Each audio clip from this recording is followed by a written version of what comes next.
Well, hi there, soon-to-be safe kids.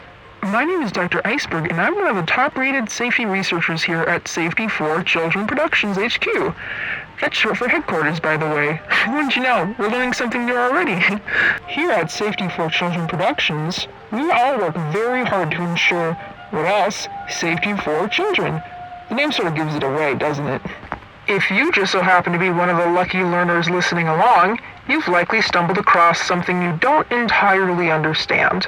Something your mom or dad or teachers never told you about. They probably wouldn't understand it either. In this scenario, you might have felt scared or confused or alone or altogether just put off by the whole experience. And hey, you wanna know what? That type of reaction is completely normal. Whenever we as a species see something we can't entirely comprehend, we all get that feeling that something just isn't right. That fight or flight sensation. I know, I sure have. When you don't know what something is, it's also hard to tell what it will do.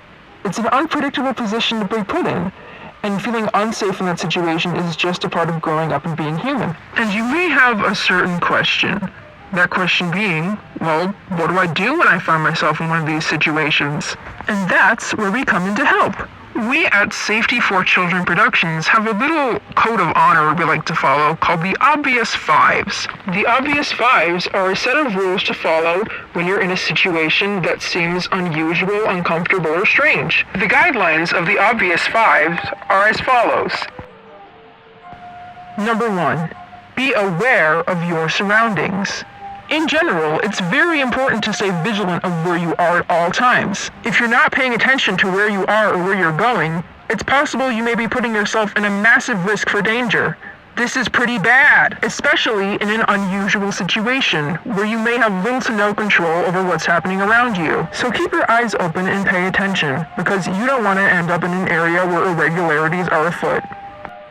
Number 2. Speak up to someone you know if you feel unsafe. In the event that something strange happens to you, and you just so happen to have a legal guardian or parent around, you should inform them of the event and how you feel about the situation. If you are in immediate danger, you should exit the area as soon as possible. After your parent or legal guardian has been informed of the incident that occurred, you should make sure that they contact the proper authorities to get the situation under wraps. If you're unsure about something, trust your gut.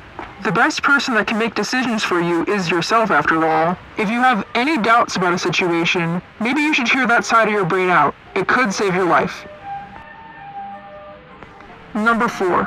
There's a scientific reason for everything. Everything happens for a reason, so when you're in a scary situation, it is very important to keep a level head and not jump to conclusions. Of course, this doesn't negate the other rules. If you see something out of the norm, you should report it immediately.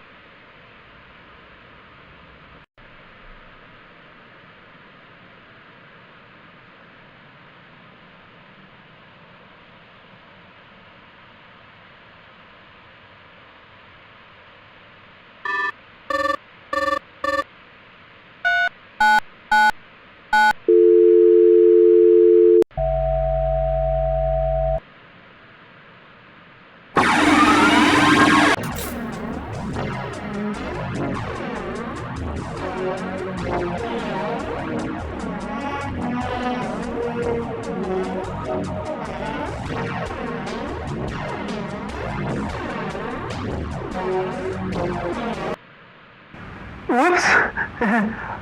Looks like we're having some technical difficulties. Please stand by.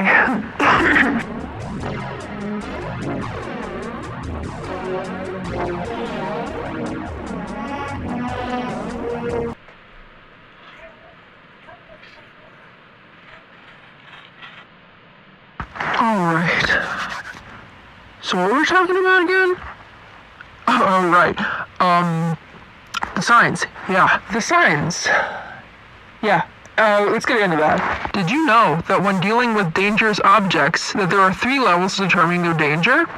These are called the 3 levels of danger, and they're all very, very different from each other. The 3 levels of danger are green, yellow, and red, all ranging in severity. Think of it as like a traffic light. Green means go, yellow means slow, and red means stop. Of course, we're all talking about this in like a metaphorical sense, so it's not the most literal translation, but you get the gist. And you may be thinking to yourself, well, what's the point of all this ranking systems if they're all just as dangerous? Well, that's not true.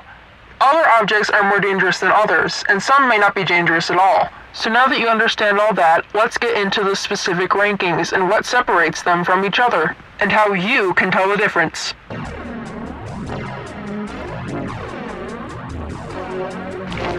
The green level is by far the most safe of the levels of dangers.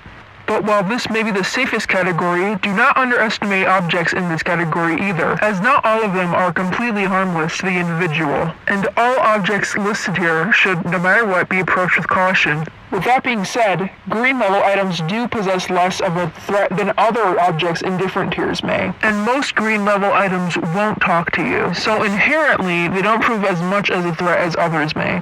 So if you approach a green level object, the way you can know it's a green level is if it doesn't attack you or doesn't appear directly hostile, at least not at first.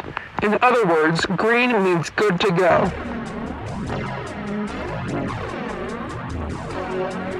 Here's where things get tricky. This level serves as kind of a middle ground for the red one and the green one. Yellows are not as passive as greens, but they're not as aggressive as reds either. This is where all our in-betweeners fall, our passive-aggressives, as some might say. Really, the behavior of this group is more, unexpected than anything else. You can't expect a yellow to just act a certain way. It kind of flip-flops depending on the mood it's feeling. If you approach an oddity and you can't tell how it's going to behave towards you, that's a sign that it's a yellow. As a rule of thumb, remember, yellow means I don't know,